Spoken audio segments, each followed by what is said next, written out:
Sir, Modi గారి పరిపాలన గురించి మీ విశ్లేషణ కానీ? మోడీ గారికి ప్రజలు అసాధారణమైన తీర్పిచ్చారు. ఈ విధంగా ఆయన కూడా బహుశా ఊహించుంటారు. సొంత పార్టీకి స్పష్టమైన మెజారిటీ ఇచ్చే రీతిలో ప్రజలు స్పందిస్తారని. ఉత్తరప్రదేశ్లో 50కి పైగా సీట్లు, 60 70 వచ్చినట్టున్నాయి, నాకు గుర్తులేదు, 60 పైన వచ్చినట్టున్నాయి. అన్ని సీట్లు వస్తాయని కానీ, ప్రాంతాలకు అతీతంగా అందరూ కలిసి కులం మతం కూడా అతీతంగా ఓట్లేస్తారని అనుకోవాలి. నాకు బాగా గుర్తుంది, రబీరో సుప్రసిద్ధ పోలీస్ ఆఫీసరు మహారాష్ట్రలో, బాంబేలో ఎన్నికలకు 3 నెలల ముందు నాతో అన్నారు, జేపీ ఏమిటిదంతాను, ఆంగ్లో ఇండియన్ కుర్రాళ్ళంతా కూడా మోదీ మోదీ మోదీ అంటున్నారు అని చెప్పంటే, మరి జనం మతానికి అతీతంగా ఆలోచిస్తాను, మీరు కూడా సంతోషించండి. మోదీ కూడా మతానికి అతీతంగా ఆలోచించాలో చేసినట్టయితే అంతకంటే కావాల్సిన మనకే ఉంది, దేశానికి మంచి అనుకోండి మీరు అని చెప్పాను. అలాగే ముసల్మాన్లు చాలామంది ఓట్లేశారు దేశంలో. మోదీ గారు కొన్ని మంచి పనులు చేస్తున్నాడు. ఖచ్చితంగా ఢిల్లీలో కేంద్ర ప్రభుత్వంలో అవినీతి చాలా మేరకు తగ్గింది. మంత్రులు లంచాలు తీసుకుని పనులు చేయటము, డబ్బు సంచులతో ఫైళ్లలో పనులు జరగడం అనేది ఖచ్చితంగా కేంద్రంలో రాజకీయ అవినీతి చాలా మేరకు తగ్గిపోయింది. కాస్త వేగంగా పనులు జరగటం మొదలైంది. మ్యాక్రో ఎకానమీ, ఆర్థిక వ్యవస్థని కాస్త గట్టిగా స్పష్టమైన నిర్ణయాలు తీసుకోవడం జరుగుతుంది. కొంత అదృష్టం కూడా కలిసి వచ్చింది. ఆయిల్ ధరలు పడిపోవడంతో అంతర్జాతీయంగా అదృష్టం కలిసి వచ్చింది. 4ది ఇన్ఫ్రాస్ట్రక్చర్, మౌలిక సదుపాయాల రంగం, విద్యుత్ కానీ, రోడ్లు కానీ, రవాణా రోడ్లు, షిప్పింగ్ కానీ, రైల్వేస్ కానీ, ఈ రంగంలో ఖచ్చితంగా ఆ 3 మంత్రులు కూడా చాలా ప్రతిభావంతంగా పనిచేస్తున్నారు. అద్భుతంగా మార్పులు ఒకరోజు రావు, కానీ ఒక రోడ్ మ్యాప్ ఉంది. ఇంతవరకు ఆ ప్రభుత్వానికి ఫస్ట్ మార్కులు వస్తాయి. కానీ మిగతా రంగాలు మీరు చూసినట్టయితే, ప్రధాన న్యాయమూర్తి గారు మొన్న కళ్ళెళ్ళి పెట్టారు పబ్లిక్గా, మీకు గుర్తుందో లేదు, కేసులు ఇన్ని పెండింగ్ ఉన్నాయి, 3,10,00,000 కేసులు పెండింగ్ ఉన్నాయి, అందరూ మమ్మల్ని తిడుతున్నారు ఏమన్నా చేయాలని చెప్పని. అది జరిగి 3-4 నెలలు అయింది.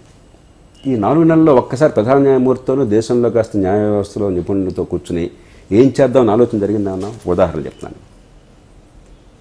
లేకపోతే విద్య, ఆరోగ్యం, ప్రపంచంలో అత్యంత అధ్వాన్నంగా ఉన్న దేశాల్లో భారతదేశం ఒకటి. 55 పెద్ద దేశాలని, ఆర్థికంగా పెద్ద దేశాలు, $100 బిలియన్ కంటే పైన జాతీయ ఆదాయం ఉన్న దేశాలను నేను చూస్తే భారతదేశం నాకు వీటిలో చాలా వాటిలో 53వ ర్యాంక్ ఉంది.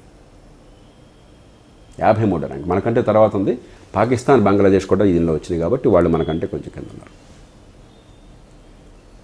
అట్లాగే మీకు అవినీతి, వ్యక్తిగతంగా మోదీ ఆయన క్యాబినెట్లో అవినీతి లేదు, కానీ దేశంలో అవినీతికి సర్వీస్ గ్యారంటీస్ చేయడం కానీ మరొకటి కానీ, అయితే స్థానిక ప్రభుత్వాలని బలోపేతం చేసి, ఇప్పుడు స్వచ్ఛ భారత్ కావచ్చు, మరొకటి కావచ్చు, ఈ ప్రజలను ఇన్వాల్వ్ చేసి మీలో నాలో ఉన్న శక్తిని బయట తీసుకొచ్చి ప్రతి వీధిలో, ప్రతి వార్డులో వాళ్ళందరినీ భాగస్వాములు చేస్తే పనులు దొరుకుతుంది తప్ప, మీరు ఉపన్యాసాలు ఇస్తేనో, మీరు ఒక డబ్బులు కేటాయిస్తేనో, మీరు పెద్ద క్యాంపెయిన్ చేసి పిఆర్గా చేసి పబ్లిసిటీ ఇస్తేనో పనులు జరగవు. అది మెయిన్ పాయింట్. ఈ అన్ని రంగాల్లో గతం ఎట్లా ఉంది, ఇప్పుడు ఎట్లా ఉంది, గత కంటే చెడిపోయింది అన్నా నేను. కానీ అసలు ఇది అవసరం అన్న భావన కనిపించట్లే. కాబట్టి ఆర్థిక రంగం కొన్ని రంగాల్లో ఖచ్చితంగా మంచి మార్కులు వస్తాయి, మిగతా రంగాల్లో అసలు అవగాహన కూడా లేదు, శూన్యం.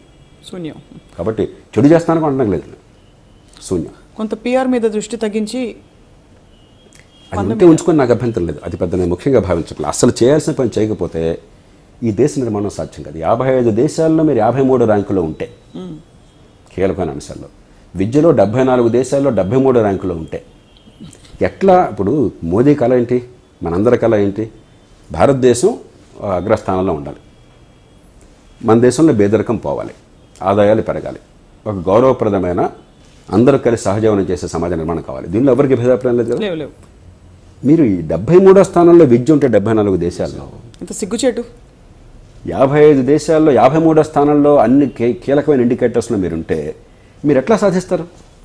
దాన్ని మీరు గుర్తించకుండా 130 కోట్ల జనాభా ఉంది కాబట్టి సంఖ్యాపరంగా మనం ఎంత అధ్వానంగా ఉన్నా మొత్తం మీద అగ్రిగేట్ చూస్తే 5వ ర్యాంకు, 6వ ర్యాంకు, 10వ ర్యాంకు కనిపిస్తాం. అదిగా చూడాల్సింది.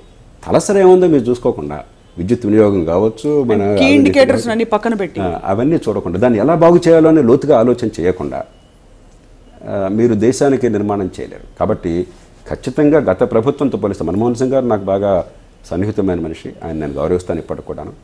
కానీ అవకాశాలను ఆయన వివిధ కారణాలు ఉపయోగపరచుకోలేకపోయినాడు, కొంత మంచి చేసినా కూడా. కాబట్టి ఆనాడు నా స్తబ్దత నుంచి పోగొట్టడానికి అవకాశాన్ని ఇచ్చారు.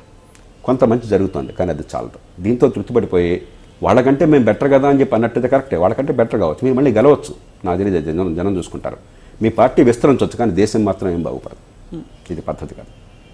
రాజకీయాన్ని మౌలికంగా మార్చే ప్రయత్నము ఈ నేను చెప్పిన అంశాలన్నింటి కూడా మార్చే ప్రయత్నం లేకపోతే, ఒక చిన్న ఉదాహరణ చెప్తాను. 1998లో ఉత్తరప్రదేశ్లో అప్పుడు జగదాంబిక పాల్ అని చెప్పాను ఒక అతను, కాంగ్రెస్ ఆయన.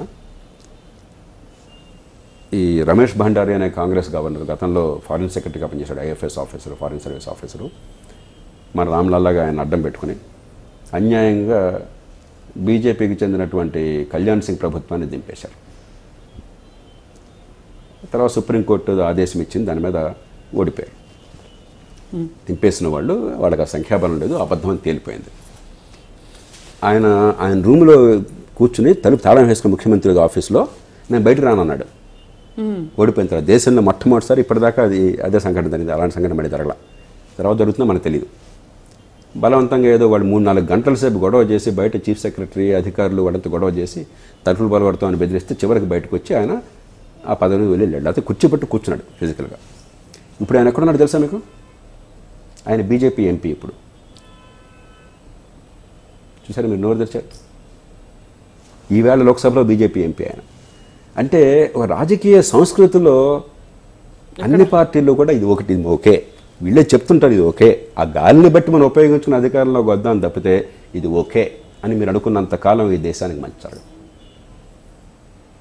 కొంత రాజీ పడవద్దని అంటలా పడాలి, కానీ ఈ దేశాన్ని మార్చాలన్న సంకల్పం మీలో లేకపోతే, ఆ చిత్తశుద్ధి మీకు లేకపోతే. మోదీ గారికి సొంత కుటుంబం లేదు, డబ్బులు అనే ఆశ లేదు ఆయనకి. ఆయన తల్లి కన్నతల్లి ఆయన చెప్పాడు నాకు, అది వాస్తవం కూడా. 10/12 ఇంట్లో ఇప్పటికి కూడా బతుకుతుంది ఆవిడ. 2 ఏళ్ళు ఈయన ప్రధానమంత్రిగా ఉన్నా, 10 ఏళ్ళు ముఖ్యమంత్రిగా ఉన్నా, 12 ఏళ్ళు ఆవిడ చిన్న గదిలో జీవితం బతుకుతుంది. ఆయన కుటుంబం కానీ కూడా కానీ ఇది లేదు. ఇవన్నీ ఉన్నప్పుడు మీరు కూడా రాజకీయాన్ని మార్చడాన్ని సంకల్పించకపోతే ఇంకెవరు సంకల్పిస్తారు? అంచేత ఈవేళ ఈ ఉన్న అవకాశాలు ఇప్పుడు దొరబెడుచుకుంటే దేశం ఇంకా చాలా నష్టపోతుంది. ఈ దేశంలో మనం అందరం కోరే మార్పు మరింత కాలం పడుతుంది. ఆ మార్పు తెస్తారు నా సిద్ధం.